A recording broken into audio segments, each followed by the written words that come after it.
नमस्कार दोस्तों, हर हर महादेव, ओम नमः शिवाय, जय श्री कृष्ण। दोस्तों, आपका स्वागत है। दोस्तों, अगर आप जीवन में कुछ नया सीखना चाहते हैं तो इस चैनल को सब्सक्राइब जरूर करें। ओम नमः शिवाय, हर हर महादेव। सावन के इस महा सोमवार में यहाँ पर बांधें एक जोड़ा हरी चूड़ी, 24 घंटे में देखें चमत्कार। दोस्तों, सावन का महीना मर्यादा और भक्ति का महीना होता है। सावन के पूरे महीने पर भगवान भोलेनाथ का नियंत्रण माना जाता है। ऐसा माना जाता है कि सावन के पूरे महीने में भगवान भोलेनाथ पूजा पाठ करने से प्रसन्न हो जाते हैं। सावन का पूरा महीना भगवान भोलेनाथ का प्रिय महीना है। इस संबंधी अनेक पौराणिक कथाएं और धार्मिक मान्यताएं भी है। इसलिए जन साधारण लोग किसी और महीने में संयम और नियम का पालन करें या न करें, लेकिन सावन के महीने में संयम और नियमों का पालन जरूर करते हैं। तो आज का यह वीडियो बहुत ही सुंदर है, ज्ञानवर्धक जानकारी है। इस वीडियो को आप अपने फायदे के लिए पूरा जरूर देखें। दोस्तों, हम अपने चैनल में ज्यादा से ज्यादा प्रयास करते हैं, सरल से सरल और आसान उपाय बताते हैं, जानकारी बताते हैं, जिसे जन साधारण लोग लाभ उठा सकें। सावन के महीने का विशेष महत्व कुछ इस प्रकार से है। सावन के महीने में समुद्र मंथन हुआ था। सावन के महीने में ही माता लक्ष्मी समुद्र मंथन से उत्पन्न हुई थी और माता लक्ष्मी को धन की देवी का दर्जा प्राप्त भी सावन के महीने में ही हुआ था। सावन के महीने में भगवान भोलेनाथ भूलोक पर आ जाते हैं और भूलोक पर जिनके घर में यथावत शिवलिंग रखे गए होते हैं, उनके घर भगवान आंशिक रूप में जरूर आते हैं। इस मास में भगवान विष्णु योग निद्रा में चले जाते हैं, तो सृष्टि का संपूर्ण कार्यभार भगवान भोलेनाथ के ऊपर होता है। आज हम बताएंगे किस वृक्ष पर बांधें 2 जोड़ा हरी चूड़ी, जिससे आपकी हर इच्छा शीघ्र पूर्ण होगी। इस वृक्ष पर सावन के महीने में हरी चूड़ी बांधेंगे तो आपकी मनोकामना शीघ्र पूर्ण होगी ही होगी। आपका आने वाला समय भी सुगमता से गुजरेगा और आपके जीवन की सारी परेशानियां समाप्त हो जाएंगी। तो यह जानकारी बताने से पहले, अगर आप भोलेनाथ जी को सच्चे दिल से मानते हो और इस पवित्र सावन के महीने में उनकी कृपा प्राप्त करना चाहते हो, तो इस वीडियो को लाइक करें और चैनल को सब्सक्राइब करके कमेंट में हर हर महादेव जरूर लिखें। दोस्तों, भगवान भोलेनाथ को यह 3 वृक्ष अत्यंत प्रिय है और इन वृक्षों की पूजा करने से शिव पूजा करने समान फल प्राप्त होता है। दोस्तों, इन वृक्षों के बारे में शास्त्रों में यह भी कहा जाता है कि मनुष्य जाति के कल्याण के लिए स्वयं भगवान भोलेनाथ और माता पार्वती इन वृक्षों के रूप में भूलोक पर अवतरित हुए थे, अर्थात उन्होंने भूल लोक पर जन्म लिया था। पहले जानते हैं सावन में हरी चूड़ी का महत्व है। दोस्तों, हरा रंग सौभाग्य और उल्लास का प्रतीक माना जाता है, जो मन को शीघ्र आनंदित करता है। हरा रंग प्रकृति का स्वरूप माना जाता है। माता पार्वती प्रकृति हैं और भगवान भोलेनाथ को पुरुष माना जाता है। सावन में भगवान शिव जी को चढ़ाया जाने वाले बेलपत्र, धतूरा, भांग और 2 हरे रंग के होते हैं। प्रकृति निर्माण करने वाले भगवान भोलेनाथ हरे रंग से अति शीघ्र प्रसन्न होते हैं। सावन में जो महिला हरे रंग की चूड़ियां पहनती है, हरे वस्त्र धारण करती है, उसे अखंड सौभाग्य की प्राप्ति होती है। इसलिए कहा जाता है कि जितने भी माताएं बहनें हैं, उन्हें पूरे सावन के महीने में हरे रंग की चूड़ी जरूर पहननी चाहिए, हरे वस्त्र धारण करने चाहिए।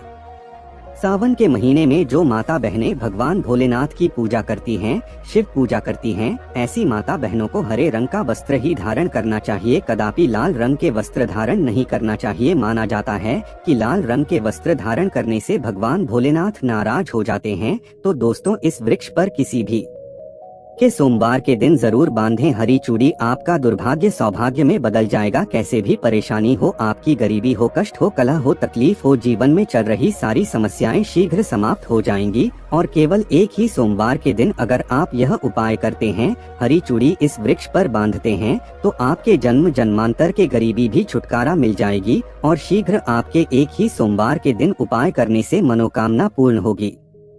तो दोस्तों, वो कौन से वृक्ष हैं, आइए जानते हैं। पहला वृक्ष है शमी का वृक्ष। शमी के वृक्ष के बारे में ध्यान से सुन ले तो शमी के वृक्ष को माता पार्वती और भगवान भोलेनाथ का मिश्रण स्वरूप का कहा जाता है। इसलिए दोस्तों, शमी के वृक्ष को उमा महेश्वर वृक्ष भी कहा जाता है। कई स्थानों पर शमी के वृक्ष को उमा महेश्वर वृक्ष भी कहा जाता है। पूरे सावन भर शमी के वृक्ष पर माता पार्वती और भगवान भोलेनाथ का वास माना जाता है। सावन के महीने में गोधूली बेला पर प्रदोष काल के समय था, जब दिन न होना की रात हो यानी संध्या काल के समय, तो इस वृक्ष को संध्या काल के समय में गोधूली बेला में या फिर प्रदोष काल में छूने से दोष कष्ट और सारी परेशानियां समाप्त हो जाती हैं। केवल सावन के महीने में छूने मात्र से सावन के महीने में शमी वृक्ष की जड़ पर कच्चा दूध डाला जाए तो भगवान भोलेनाथ शीघ्र प्रसन्न होते है और माता पार्वती का खूब सारा आशीर्वाद मिलता है।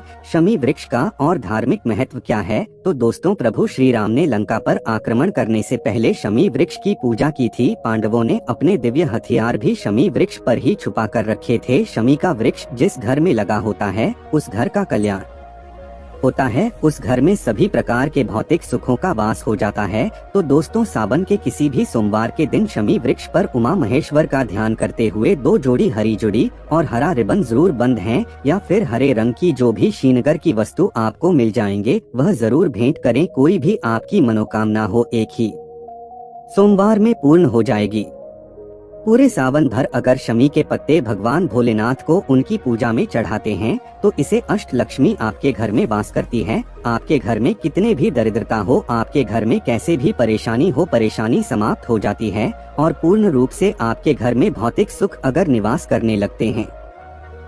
दूसरा वृक्ष है धतूरे का रुख। धतूरे का वृक्ष भगवान भोलेनाथ के उग्र स्वरूप काल भैरव के अंश से उत्पन्न हुआ है। मान्यता है कि शिवलिंग पर धतूरे का पत्ता पुष्प फल चढ़ने से राहु केतु और शनि के कुप्रभाव समाप्त हो जाते हैं। धतूरे के वृक्ष पर सावन के किसी भी सोमवार के दिन अगर 2 जोड़ा हरी जुड़ी बांधें तो शत्रु से छुटकारा मिल जाता है, शत्रु का सर्वनाश होता है। दोस्तों, अगर सावन के किसी भी शनिवार के दिन धतूरे के वृक्ष पर बाबा काल भैरव का अध्ययन करते हुए भरी जुड़ी बांधी जाए तो घर से भूत प्रेत बाधा भस्म हो जाती है। छोटी सी धतूरे की जड़ घर के किसी भी कोने में अगर छुपाकर या फिर खनन कर इनमें दबा दी जाए, गढ़ दी जाए तो भूत प्रेत इत्यादि की बाधा समाप्त हो जाती है। दोस्तों, तीसरा वृक्ष है बेल का वृक्ष। स्कंद पुराण में स्पष्ट लिखा है कि बेल का वृक्ष माता पार्वती के पसीने से उत्पन्न हुआ है। जब माता पार्वती का पसीना मंदराचल पर्वत पर गिरा तो उसने बेल के वृक्ष का स्वरूप ले लिया। माना जाता है कि बेल के वृक्ष का दर्शन करने मात्र से व्यक्ति के पाप मिट जाते हैं। स्पर्श करते हैं तो जीवन की सारी समस्याएं मिल जाती है। अगर आप भगवान भोलेनाथ को बहुत जल्द प्रसन्न करना चाहते हैं, आप भगवान भोलेनाथ पर खूब सारी चीजें चढ़ा रहे हैं लेकिन बेल का पता नहीं चाहते हैं, तो वह प्रसन्न नहीं होते हैं। पूरे सावन के महीने में बेल की जड़ पर ब्रह्मा का वास होता है। मध्य स्थान में भगवान विष्णु तथा संपूर्ण स्थान पर भगवान भोलेनाथ जी का वास माना जाता है। ऐसा भी माना जाता है कि कोई भी साधन अगर सावन के महीने में बेल वृक्ष की पूजा करें सुबह के समय में या फिर संध्या काल के समय में बेल की जड़ के पास अगर घी का दीपक जलाए तो तीर्थों के स्नान करने के समान पुण्य की प्राप्ति होती है। समस्त तीर्थ बेल की जद में सावन के महीने में आ जाते हैं। तो दोस्तों, सावन के किसी भी सोमवार के दिन बेल वृक्ष की जड़ पर अगर कच्चा दूध डाला जाए तो जीवन की परेशानियां और कष्ट मिटते हैं। तो सावन के किसी भी सोमवार के दिन संध्या बेला में बेल के वृक्ष में 1 जोड़ा हरी जुड़ी जरूर बांधे। संध्या बेला में ही क्यों? तो दोस्तों, संध्या बेला को ही प्रदोष काल कहा जाता है। प्रदोष काल के समय अगर भगवान भोलेनाथ और माता पार्वती की पूजा की जाए तो पूजा के प्रभाव बढ़ जाते हैं। इसे मनोकामनाओं की शीघ्र पूर्ति होती है। जैसे आप सुबह पूजा करते हैं तो का प्रभाव 100 गुना होता है,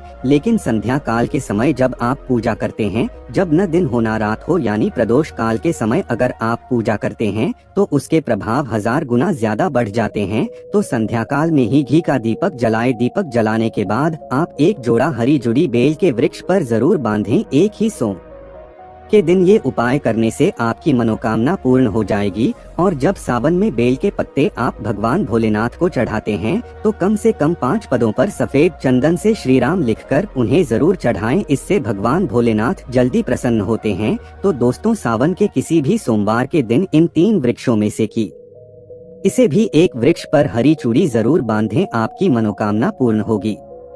दोस्तों, आज के लिए बस इतना ही। मिलते हैं एक और ज्ञानवर्धक वीडियो के साथ। धन्यवाद।